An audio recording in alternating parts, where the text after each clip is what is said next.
Okay. We'll go to the corollary question there. I was going to ask the gentleman, ano ang ilan responsibilities natin under UNCLOS? Will the gentleman answer that or will I answer myself? So since the gentleman will not answer that, I will answer it myself, Mr. President. So under our maritime entitlements, meron din responsibilities doon. For example, Mr. President, managing our maritime resources. So walang problema yung non-life, for example, natural gas, di ba? Siyempre yung ecological balance lang dyan. Pero let's say fish, let's say yung mga coral reef. Trabaho ng Coast Guard siguraduhin na walang nagda-damage niyan. So kung ang Coast Guard natin at Coast Guard ng China ay nag-aaway parate, mahirapan silang dalawa na i-enforce ang mga restriction na nakakasira ng ating environment. That's why, in the past administration, everyone was allowed to speak except the Coast Guard because of the next responsibility, the prevention of life and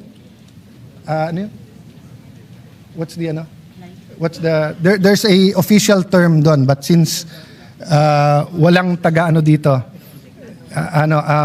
prevention of loss of life and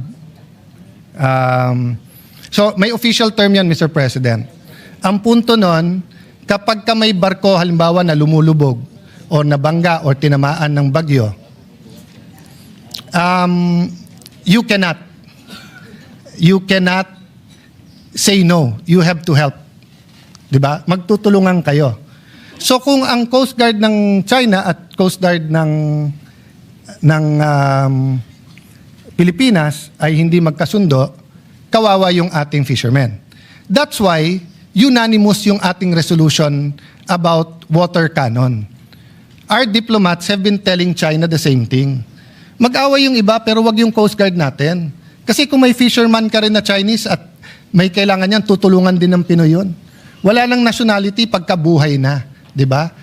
So, two sides eh. On one side, we are advocating umayos naman yung Chinese Coast Guard.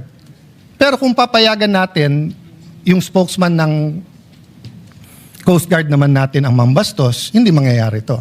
So anyway, Mr. President, marami pa akong gusto sabihin, but siguro dahil may LEDAC tayo tomorrow, maraming importante. Ang question ko lang, Mr. President, paano yung amendments? Hindi ba natin ilalagay kung anong mga statement na to? Kasi paano natin pagbobotohan kung hindi natin alam kung ano yung mga statement na to at sino tong mga opisyal? This resolution is so general. Mr. It can President, mean anything. Mr. President, I'm not yet finished. You said you don't want to speak anymore, then don't speak. It's your privilege. But if you don't like what I'm saying, Mr. President, no, Will you please tapos address na ako eh. Point of Tapos na order, ako. Mr. Please President. address the chair. Do not We must address. I'm sorry for that, Mr. President. Yes, Mr. I'm sorry for that, Mr. President. We move to strike off the record the... I withdraw that statement, Mr. Thank you, President. Mr. President. I apologize for that. All right, the statement is Yes. withdrawn. Perhaps what we can do is that let us then terminate the period of interpellation and open the period of amendment so that we can incorporate the amendments proposed if the sponsor will moved. accept or not. I agree with you, Mr. President. Jordi. No objection.